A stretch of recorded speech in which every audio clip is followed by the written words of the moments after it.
Hey, what's up people? My name is Matyunjay and you're watching Why and How. So today we are going to talk about the topic which you guys have already seen in the thumbnail and the title. So without wasting any time, let's start with the topic. So sugar is the generic name of sweet tasting and soluble carbohydrates and is used in many foods. So as you guys already know that sugar is not good at all for our body, but if you guys believe that it is 8 to 9 times more addictive than the cocaine. Now I know that some of you guys are going to say that, that's bullshit bro. But trust me guys, that's not a bullshit. Sugar has very high value of glycemic index. So now the question arises, what is glycemic index? Let me tell you. Glycemic index is just ability of any food to increase the level of glucose in the blood. And sugar do the same. Sugar drastically increases the level of glucose in the blood. That's why sugar is not good for our body. There are many types of sugar, which is maltose, lactose, glucose, starch, dextrose, and etc. But as you guys know that maltose has the highest glycemic index in comparison to the other types of sugar, which is 105, and glucose has the little bit lesser value of the glycemic index, which is 100. And as you know that fructose has the lowest glycemic index in comparison to the other types of sugar, which is 19, it's 19. Now the main question arises, why I said that sugar is the same addictive as the cocaine is. So answer is, scientists took functional magnetic resonance image of the brain after having sugar and after having cocaine. Is you guys believe that both of images are comparable because they have very little bit of the difference in them. Sugar activates each and every part of the brain in a same way as the cocaine does. That's why I said that sugar is same addictive as the cocaine is.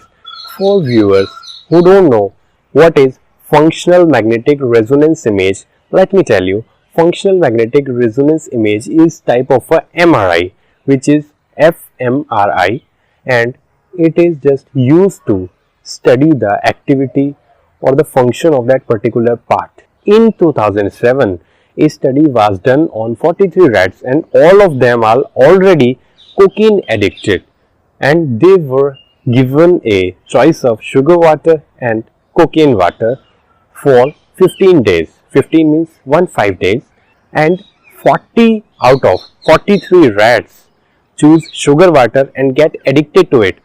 Why I said they get addicted to it? Because when they stay away from that water for 15 days, then scientists have noticed some signs of addiction, just like they have craving for the sugar water. Another one study was done on the rats which switched to cocaine to the sugar, and they were taken away from the sugar, and scientists have noticed the signs of addiction, just like craving, headache. Now it's important to understand how does it affects the body. When sugar touches to our tongue, then what happens to our body? A little bit of sugar makes you crave more. There are number of taste buds on our tongue, and those taste buds having a lots of or number of sweet receptors on them.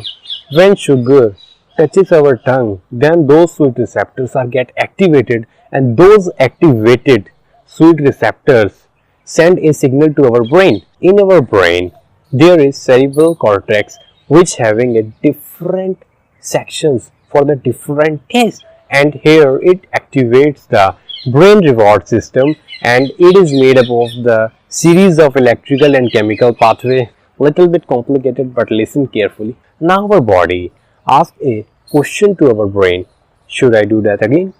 And our brain is just like, why not buddy, go for it. Our brain reward system is not only get activated by sugar, but it is also get activated by socializing, sexual behavior, and drugs. That's not get completed here, my dear friend. Little bit is left, so listen carefully. When that sugar go into our stomach and intentionally into our gut, then guess what? There are sweet receptors too, and these sweet receptors help our body to produce more insulin to deal with it and send a signal to our brain. Here is one important thing. which is a chemical and a neurotransmitter also named dopamine. And in our brain, there is unevenly distributed dopamine receptors which makes our reward system. So when we do anything and dopamine is get released from that activity, then we feel good and we want to do that work again and again, and we just get addicted to that thing.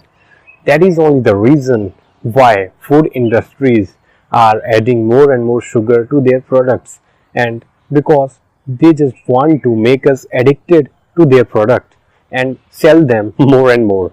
Here are many type of people which are health conscious and self-aware regarding to their intake of sugar, so they just avoid to purchase that product which contain lots of sugar to cope up in that condition, to sell their product to those person who are self-aware.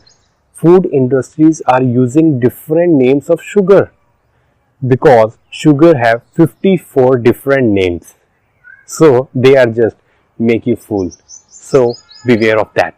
Now here is answer of another one question, which is why it's harder to eat the green veggies. Answer is because green veggies not contain any kind of sugar in that. So when we just eat that, then guess what? Dopamine is not get released in our brain and we just don't feel good after eating that.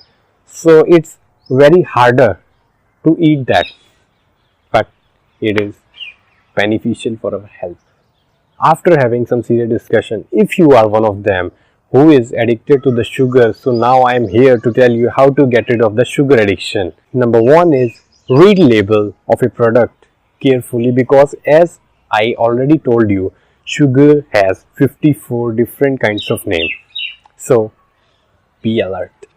Number two is exercise. If you will regularly do exercise, then it will reduce the level of cortisol and also reduce the level of stress or depression, which is kind of interrelated thing, reduce the cravings for having sugar, and makes you look slimmer and fitter and more younger. If you want video on cortisol and stress, then comment down below. Number three is avoid sugary drinks. If you really want to get rid of sugar addiction, then it's quite obvious. You just have to reduce the intake of sugary drinks. Number four is eat more fibrous food. If you will eat more fibrous food, then firstly it will improve your digestive system, and secondly, after having a full stomach, because fiber makes your stomach feel like it is full, so after having a full stomach you just don't want to have anything. So that's it for today guys. I'll see you guys in the next one.